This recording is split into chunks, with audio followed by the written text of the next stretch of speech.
Então, olha só, como eu disse para vocês, no período republicano, do que eu não posso esquecer desse período, tá? Quem comandava são os senadores, o poder está na mão dos patrícios. E que esse é um período de grande extensão territorial, ou seja, é um período em que Roma vai crescer muito, vai sair da Península Itálica, vai dominar um território gigantesco. Para conseguir fazer este domínio, certo? Eles vão ter alguns conflitos. Então, aqui, ó, conquistas territoriais. Vai ter a chamada as guerras púnicas. Que conflitos foram estes, né? Seguinte, nós vamos ter uma região chamada Cartago, tá? Cartago fica no norte da África e quem morava em Cartago, os cartagineses, eles eram comerciantes, eles faziam atividades comerciais no mar Mediterrâneo. Eles eram muito importantes, eles eram muito poderosos. Então, Cartago era uma região comercial que fazia comércio com todo o mar Mediterrâneo, e uma região muito importante. Roma estava crescendo, e Cartago meio que impedia esse crescimento.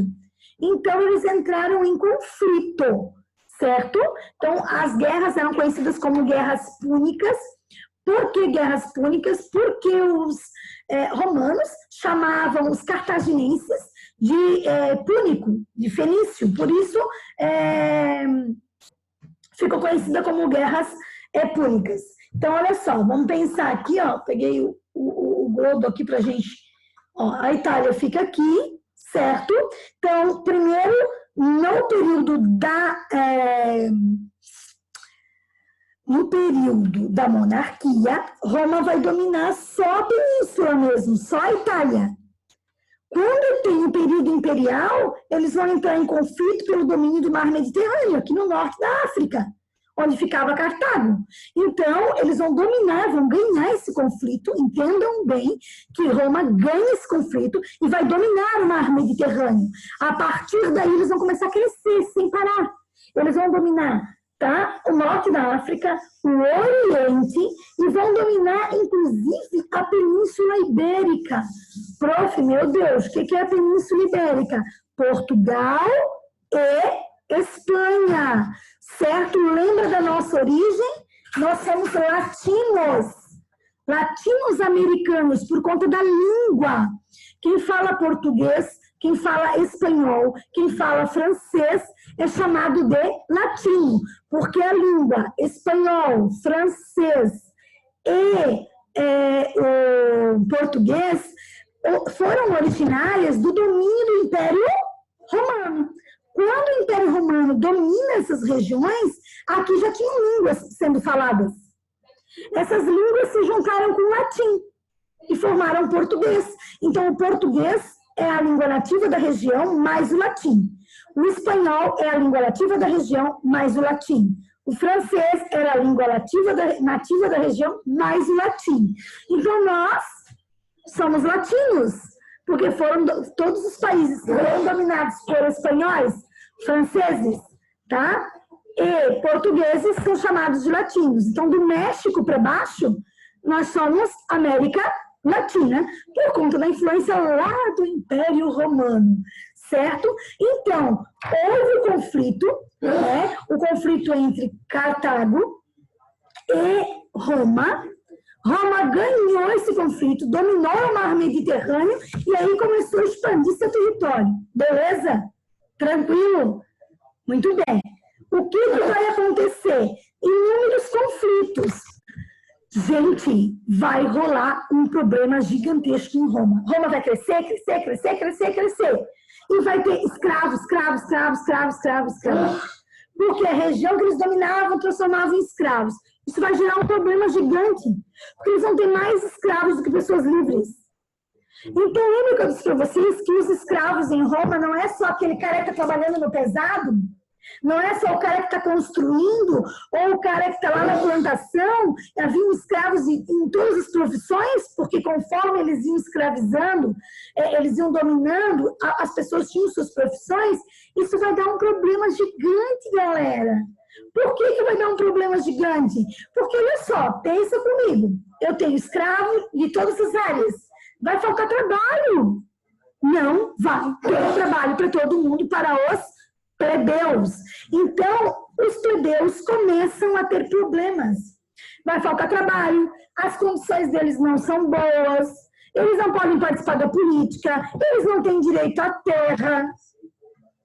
Como eles não têm direito à terra, não participam da política e está faltando até trabalho, vai ter conflitos. Eles vão querer exigir algumas mudanças, certo?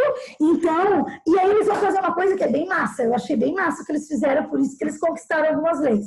Eles falaram assim, é assim que vocês estão nos tratando? Então eles criaram uma estratégia. Tipo, eles começaram a vazar de Roma, a sair e morar em outros lugares. Só que os romanos precisavam deles. Lembra que eu falei para vocês que os patrícios não curtem trabalhar? Não curtem fazer as coisas? Ai, peraí. Tá aqui. Que saiu aqui da minha tela, voltou. Eu falei para vocês que os patrícios não curtem muito o trabalho, então o que acontece? Os plebeus criam uma estratégia, tipo, nós vamos sair daqui, nós vamos morar em outros lugares, vamos abandonar esses romanos. Tipo, aí os romanos abrem a baga do zóio bem grande, né? E não, fiquem aqui, não vão embora, porque os romanos precisavam dos plebeus. Por isso, eles criaram algumas leis para beneficiar, de certa maneira, esses plebeus, para os plebeus não irem embora, tá? Eles, lá na página 38 tem essas leis, tá? A lei das 12 tábuas, a lei da Canuleia e a lei da Licínia. Essas leis eram reivindicações dos plebeus que eles conseguiram porque eles começaram a ameaçar os patrícios de ir embora, de morar em outro lugar mais distante. E aí os patrícios ficaram com medo, porque precisavam dessa galera, e conseguiram e surgiram essas leis, certo? Lei das 12 tábuas. Leis que eram oralmente passaram a ser escritas agora, certo?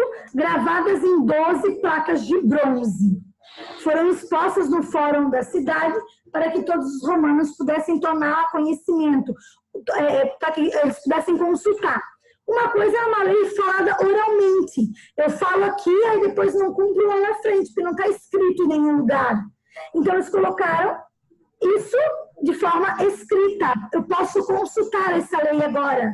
Eu, plebeu, sei que tem uma lei, eu vou lá e vou consultar essa lei. Eu quero essa lei sendo colocada em prática, ela está escrita, ela está registrada. Então, foi uma conquista para os plebeus. Lei da Canuleia concedeu a permissão para o casamento entre plebeus e patrícios, que não podiam se casar, certo? E após a lei da Canuleia, então é permitido o casamento entre plebeus e patrícios. Não era bem aceito, não era bem visto, entendeu? Eles não curtiam, né? Patrícios não querem se misturar com plebeus, mas vai ser permitido por lei. A lei da Licínia, essa lei é importante, decretou o fim da escravidão por dívidas e o direito dos plebeus possuírem terras nas regiões conquistadas. Olha que lei importante. Primeiro, não vai ter mais escravidão por dívidas, só por conquistas, certo? Acabou a escravidão por dívidas. Haviam duas formas de escravizar alguém em Roma: por conquistas territoriais e por dívidas. Então, os velhacos, quem devia alguma coisa, podia se tornar escravo. Agora, não mais. Não vai mais ter escravidão por dívida. Gente, tem muito escravo. Tem muita conquista de terra. Então, eu não preciso de mais uma forma de escravizar ninguém. Eu tenho mais escravos do que gente livre. Então, acabou a escravização por dívidas. Tá? E outra coisa importante, os plebeus começaram a ter direito a algumas terras. É claro que não no centro de Roma. Em terras que fossem mais distantes, que os plebeus conquistassem, eles tinham esse direito, que para eles era muito importante. Então, foram conquistas importantes para os plebeus, que não tinham direito a nada, e agora viram essas leis acontecendo, certo? Por conta desses conflitos. Muito bem. Mas os plebeus queriam mais. Não estavam satisfeitos só com essas leis. queriam mais direitos, eles queriam participar do Senado. Eles não podem participar da política, lembrem disso? Não podem participar da política, mas eles querem participar da política, eles vão exigir, nós queremos, nós queremos participar da política. E aí nós vamos ter dois irmãos, os chamados irmãos Graco. Os irmãos Gracos são conhecidos como Tibério e Caio, certo? Tibério Graco e Caio Graco. Como eles são conhecidos? Eles são conhecidos por serem pessoas que falavam da importância das terras. Dizem, alguns historiadores falam que eles foram os primeiros a defender a reforma agrária, que é a justa distribuição de terras para todo mundo. Agora vocês imaginem como os caras são, tipo, tem bala na agulha. E eles chegam lá em Roma, que quem domina tudo são os patrícios que têm terras e comandam tudo, e falam o seguinte: o negócio é o seguinte, nós temos que ter justa distribuição de terra. Olha, o negócio é o seguinte, tem que ter terra para todo mundo.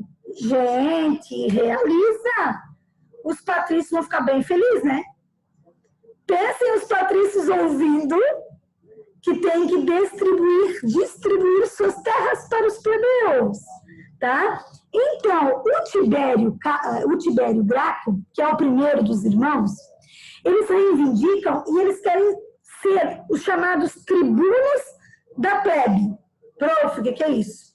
Eles vão ter direito a participar do Senado. Eles vão ser representantes dos plebeus lá no Senado. Só que eles não têm direito à fala, eles vão só ouvir. Então, eles vão representar os plebeus no Senado. Então, os irmãos Gracos são importantes porque eles vão ser os primeiros representantes dos plebeus lá dentro do Senado. Eles queriam lutar por melhores condições de vida para os plebeus que não têm muitos direitos. Então, isso foi muito importante. Mas o Tibério não tinha papas na língua, ou seja, falava o que ele pensava. Isso gerou um problema gigante para ele. Ele era muito radical, tá? Ele sugeriu que a quantidade de terras fosse distribuída para todo mundo, lá dos patrícios. Qual foi o resultado do cara? O cara morreu, foi assassinado pelos patrícios. Tá? Então, ele enfrentou diretamente os patrícios. Ele foi eleito um tribuno da plebe, ele foi eleito a participar lá do Senado como representante dos plebeus, mas ele não era polido, ele não cuidou da sua fala, ele não teve cuidado, ele simplesmente chegou lá e disse assim, ó, olha, as terras têm que ser redistribuídas, os patrícios têm todas as terras, os plebeus não têm nenhuma. Gente, a tendência disso não dar certo era gigantesca. E o cara foi morto, foi assassinado pelos patrícios. Tá? E aí o irmão dele, o Caio, percebeu que o irmão foi assassinado, também era representante dos plebeus, mas ele foi mais tranquilo. Tá? Ele propôs que houvesse uma reforma. Que proporção era essa? Que os plebeus pudessem formar colônias em outros lugares, não ali em Roma, formar colônias em outros lugares. E que houvesse, né, gente, a distribuição de trigo num preço mais justo. O trigo era uma coisa muito cara, certo? Então, e outra coisa que ele propôs era a construção de obras públicas, grandes construções de obras públicas. Então, ele foi mais tranquilo, ele teve ideias que eram importantes, mas ele não enfrentou diretamente os patrícios, porque se ele enfrentasse diretamente os patrícios, ele também seria morto. Então, o que ele propôs? Olha, vamos fazer o seguinte, vamos dar direitos aos plebeus a fundar colônias em outros lugares, certo? Essas colônias vão pagar impostos para os romanos, vamos dar o direito aos plebeus de um valor mais justo e vamos construir grandes públicas para gerar emprego. Ele não vai fazer isso agora, tá, gente? Isso não vai acontecer. As colônias vão acontecer, mas as grandes obras públicas, o trigo, nesse momento não vai acontecer. Mais para frente, os imperadores vão fazer o que ele falou. Tá? Então, os irmãos Draco são plebeus que vão ter direito a participar lá do Senado para melhorar a vida dos plebeus. Fale? Na realidade, eu vou deixar escorrer. Vou deixar... Agora, Elô, deixa eu dar o chinelo. Certo, gente? Entenderam? Beleza? Vamos lá, ó. Página 39 agora. Página 39. Crise da República, certo? Olha só. Olha quanta coisa acontecendo. O império foi crescendo. Eu tenho muitos escravos. Falta trabalho. Eu tenho os plebeus lutando e com conflitos porque querem os direitos garantidos. Então, o que vai acontecer? Vai ter um problema. Ah, e tem outra coisa.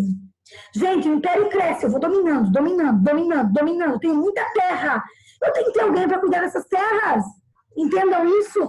Pensem que, olha só, o Império Romano é o maior império que se tem notícia da história. Então, os caras saíram daqui da Itália, dessa península, e dominaram o norte da África, toda a Europa, até o Oriente, gente, o Iraque, a Síria, o Irã, tá? a Israel, a Palestina, tudo foi dominado pelos romanos.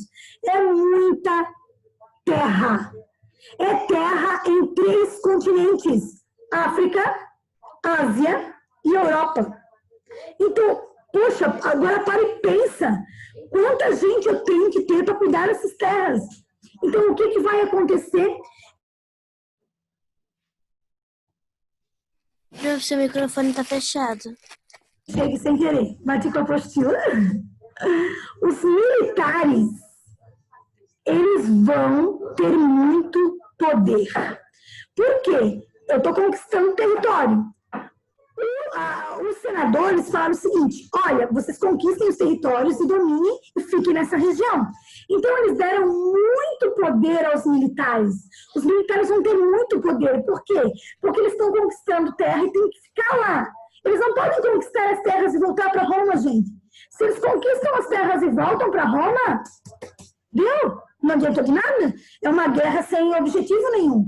Então, esses militares conquistam os territórios e ficam lá. Os militares organizam as leis, os militares cobram impostos, os militares cobram tudo para mandar para Roma. Então, os militares têm muito poder. Os militares vão ter muito poder. E eles vão começar a questionar os senadores. Aí que mora o perigo. Eles deram poder para os militares. Os militares começam a questionar quem? Os senadores. Os generais, eles querem assumir o poder. Os militares perceberam o seguinte: somos nós que estamos aqui. Somos nós que estamos dominando essa terra. Somos nós que estamos cobrando impostos. Eles nos respeitam. A população respeitava os militares que estavam lá dominando. Então, nós podemos chegar ao poder. Nós podemos tirar os patrícios do poder. Nós podemos tirar os senadores do poder. Então, o que aconteceu? Muita terra. Os militares conquistavam essas terras, dominavam, ficavam ali, organizavam leis e se tornaram poderosos. Como eles se tornaram poderosos, começaram a se achar a bolachinha mais gostosa do pacote. Eu tenho poder, eles me obedecem, eu faço tudo, então eu posso tirar os senadores do poder. Vamos tirar essa galera do poder e vamos nós assumir o poder. Então, os militares, os generais, eles querem assumir o poder, certo? Mediante tudo isso acontecendo, olha, presta atenção. Crescimento, escravos, problema com os plebeus, tudo acontecendo ao mesmo tempo. Gente, vai ter uma rebelião de escravos em Roma. Tem muitos escravos. E vai ter uma figura, um cara chamado Espartaco. Ele vai liderar essa rebelião, certo? Eram 100.000 pessoas nessa rebelião. 100.000 escravos apoiaram Espartaco e falou: peraí, somos explorados, somos escravos, está errado. Pensa nos senadores. Pensem em quem está no poder. Pensem nos patrícios.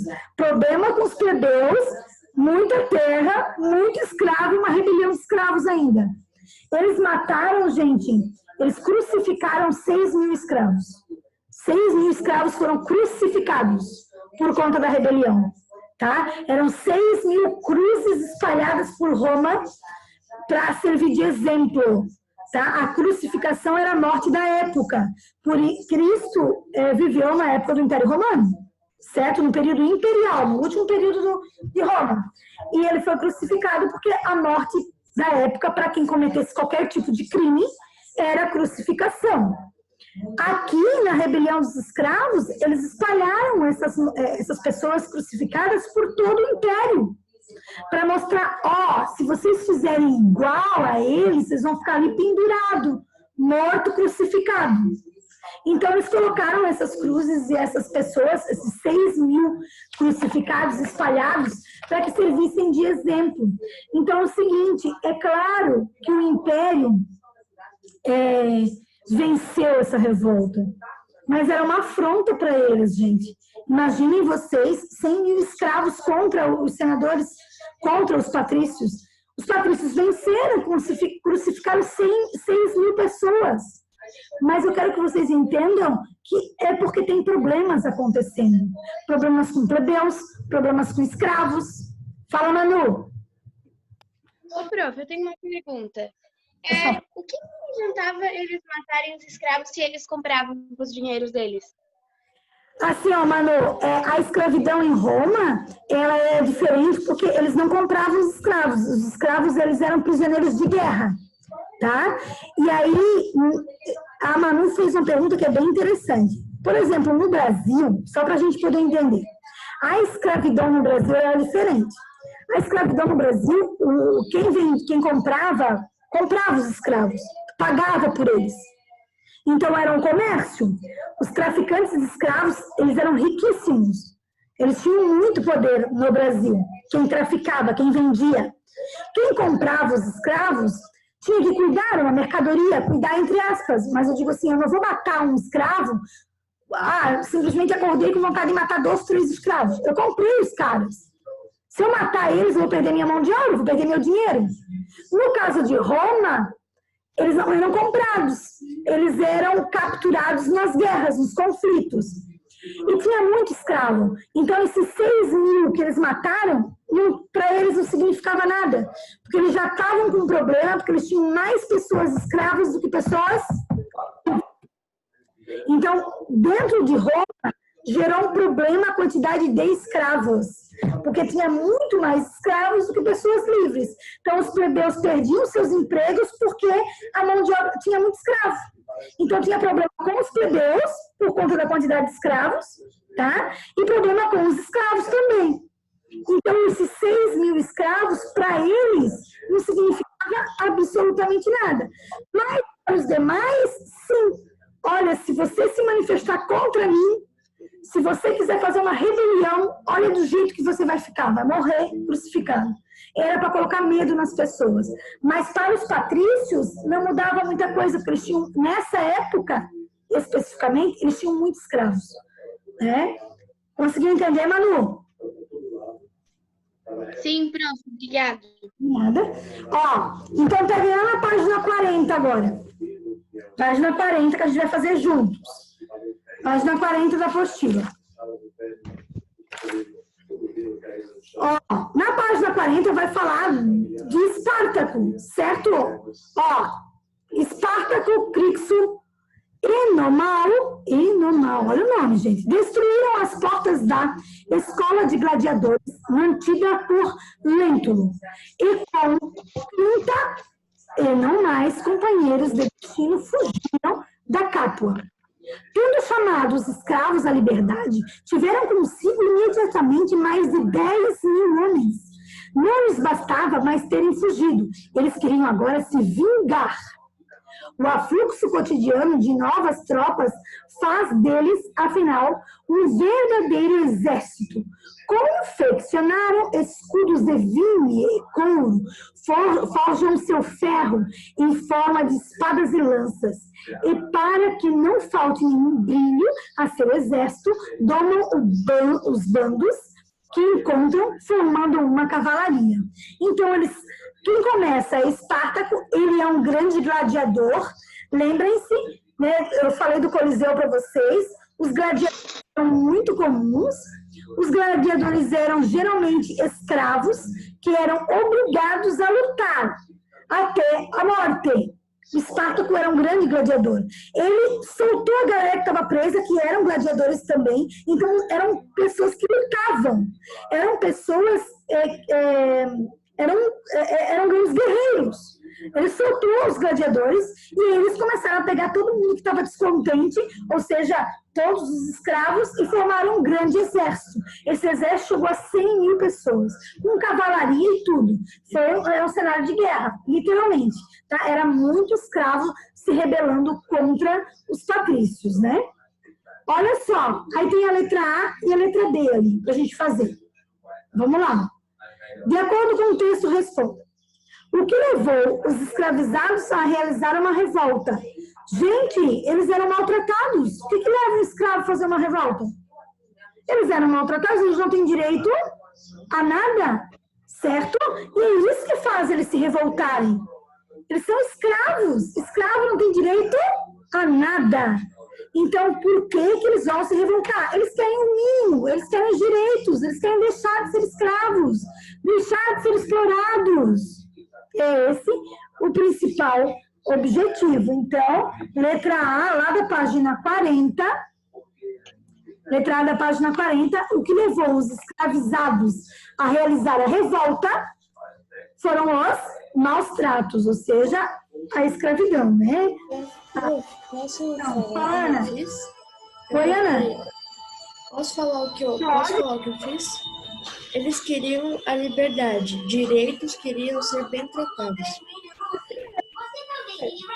Vão fazer a revolta porque eles querem liberdade, porque eles querem ser tratados com respeito, eles querem deixar de ser escravos. São os maus tratos que faz com que eles façam a revolta, né? Estejam descontentes, obviamente.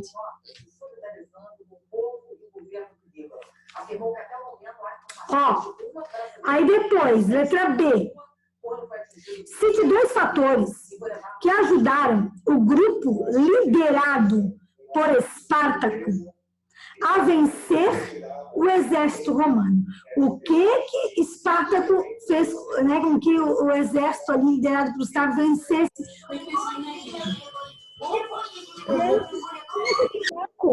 A gente está de escravos venceu o exército romano.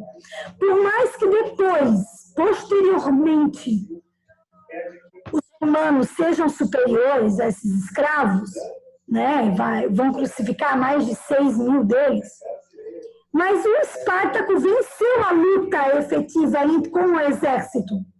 Tá? É claro que os patrícios não vão deixar isso barato. Não vão deixar isso acontecer. Mas a luta, quando aconteceu a luta, o enfrentamento do exército do Espartaco com o exército romano, o exército do Espartaco ganhou. Por que ele ganhou? Eu botei os escudos e as lanças. Na época havia mais escravos e também tinham gladiadores. Isso mesmo, perfeito. Eles eram em grande quantidade. Tinham 100 mil participantes da revolta e eles eram gladiadores. Eles não eram qualquer grupo, tá? Os gladiadores são treinados para lutar até a morte. Eles são treinados, tipo, 24 horas. Eles vivem para treinar esses gladiadores, certo? Então, quais são os fatores que o exército de Espartaco venceu o exército romano? A quantidade, tá? E porque eles eram gladiadores, certo? Então, olha quanto problema acontecendo na República Romana, gente. A República surgiu, a República cresceu, certo? Expansão territorial, os senadores e os patrícios dominam. Mas eles têm problemas com os plebeus, problemas com os escravos e problemas com os militares agora. Prof, por que problemas com os militares? Então, os militares assumiram o poder nas províncias e aí achavam que podiam tirar os patrícios do poder. Isso vai acontecer, correto? Então, olha o que diz aqui, ó. Depois da pesquisa, a pesquisa é as condições de vida dos trabalhadores, né? Dos escravos ali. A escravizado que eu já falei para vocês. Haviam escravos em todas as profissões, certo? É isso que vai gerar um problema depois em Roma. O que vai acontecer? Eles vão organizar, a República Romana vai começar a ser organizada e vai ser comandada por generais, certo? Quem são os generais? É o exército, os militares. Então, os militares vão começar a assumir o poder em Roma, tá? E aí eles vão fazer um triunvirato. Não se preocupe com o nome, só para a gente poder entender. Triunvirato, 3 pessoas no poder, certo? Primeiro foi o Crasso, o Pompeu e o Júlio César. Esses 3 primeiros. O Júlio César, ele se destacou. Ele era um grande militar. Dos 3, ele era o cara mais, mais importante. Mas alguns queriam poder, enfim, e o Júlio César está na Gália. A Gália é a França, tá? Só para a gente poder entender. Os gauleses são os franceses. Então, o Júlio César está lá na Gália, lá na França. Tá? E ele está dominando lá e tudo mais. E ele volta, né? E quando ele volta, ele é aplaudido e ele consegue assumir o poder, tá? No lugar dos outros 2 ali que estavam no poder. Então, ele se torna muito importante, Júlio César. E ele vai administrar por 10 anos um governo ditatorial, ele comanda como ele quer, só que os patrícios ficam descontentes, não curtem o cara no poder e matam ele, vão assassinar. Gente, eles vão matar ele apunhalada, com madeira, dentro do Senado. Eles vão assassinar Júlio César dentro do Senado. Então, só para a gente poder entender, os senadores são os patrícios. Tem muita terra, influência e poder. Começam a perder o poder porque os militares têm poder. Aí os militares se organizam e chegam no poder. Não é mais os senadores que vão comandar. Eles fazem o primeiro triunvirato. 3 militares no poder. Quem é que se sobressai? Júlio César. Mas ele é um ditador. Não vai respeitar os patrícios, os senadores. E aí vai morrer. Assassinado, apunhalada. Certo? Aí os militares vão organizar o segundo triunvirato, mais 3 no poder. O Marco Antônio, o Otávio e o Lépido. O Marco Antônio é aquele que vai se envolver lá com a Cleópatra. E vai cometer suicídio. Certo? A Cleópatra, rainha do Egito. Né? E vai cometer suicídio. O Lépido também é mais fraco. Quem é mais forte deles ali vai ser o Otávio. O Otávio, tá? Ele vai se tornar o príncipe. O que significa a palavra príncipe? Primeiro cidadão. A palavra príncipe significa primeiro cidadão. As pessoas vão chamar ele de Augusto. Tá? Vão dar um outro nome para ele. Augusto significa sagrado, algo que é sagrado, que vem dos deuses. Então, o Otávio vai se tornar o primeiro imperador. Príncipe, o Augusto sagrado. Então, olha, a partir de agora, Roma não vai ser mais uma república. Vai ser um império, vai ter um imperador. Então, Otávio vai se tornar o primeiro imperador de Roma. Acabou patrícios no poder, acabou república, acabou o Senado, certo? Ele assume o poder, ele é visto como o príncipe, então a palavra príncipe significa primeiro cidadão, e ele é renomeado como Augusto. Augusto significa algo sagrado, que deve ser respeitado, certo? A gente vai entender isso depois, lá na frente, quando a gente trabalhar a última unidade. Então, o Otávio agora é Augusto, primeiro cidadão, certo? E Roma vai deixar de ser uma república para se tornar um império, certo? Gente, olha quanto problema na república. Problema com plebeus, problema com escravos, certo? Problema com Militares. isso mesmo, Otávio. Acabou república. Agora é uma outra época. Vocês vão ver o que vai acontecer. Tipo, Roma vai bombar. Entendeu? Eles vão se tornar muito poderosos. Mais ainda do que já era. Com o império, tá? Muito bem. Seguinte. Lá na hora do estudo, 42 agora. 42 hora do estudo. Na hora do estudo, nós temos uma cruzadinha ali, né? Para vocês fazerem, certo? Então é o seguinte, vai ficar de tarefa essa cruzadinha para sexta-feira, certo? Então não se preocupe, porque agora falta 10 para as 9, né? Tarefa, tá? Vocês vão fazer para sexta a página 42, que é a cruzadinha e a número 2 ali, letra A e letra B. Então essa aqui vai ficar de tarefa para a gente poder corrigir, certo? E para nós,